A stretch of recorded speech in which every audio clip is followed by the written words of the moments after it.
Hindi na bawal na yung aso ko eh. Akit pa kayo? Ayaw pa na oh.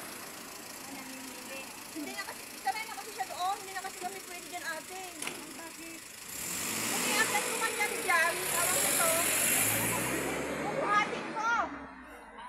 Hindi, ang bigat nito. Oo nga, bigat. Sarado pa siya? Hindi nagbubukas siguro.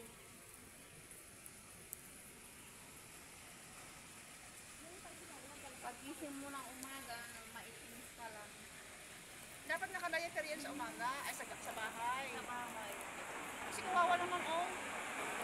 Kawaway naglilinis. Ibig sabihin kawawa rin siya. Ayaw ko lang sila sinigan, dapat nakatulog na lang nila kasi kawawa yung aso. Pag-isip mo ng umaga, dikit-dikit ang tayo kung saan-saan. Baho ng Kasi baho. may edad na eh. Yung alaga nga namin dati, yung nagkarigla. Kuy, kalat ng kalat. Dinadiaper ko. Ang mga aso dito kasi inaano na yun pagka babae. Bata pa. Yan kasi matanda na siya. Parang ay, Babae ba yan? hala, senior citizen ka na pala. Ayun ang Kawawa ka edad niya, naman, senior Ayun citizen. ang edad ni Lolo. Agoy. Senior citizen ka na. Tayo, tayo. 60 ka na. Hindi lang kami napupunta ng fusion eh. Ganyan. Kawawa naman. Hindi dapat yan talaga. Takaw pa. Ito si kumpare din, oh. Ay, matanda na din to? Bata pa to siya.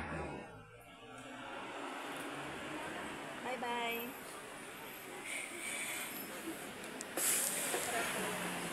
Pupugi ng mga bata.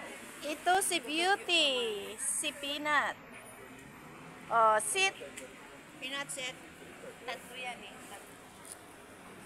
Oh? Nung nakaraan, nandito kami. Ayan na, mga classmate. Ang lapo nung lumabas na si Lolo. Mga classmate. Oh. Wala siyang makita. Wag na.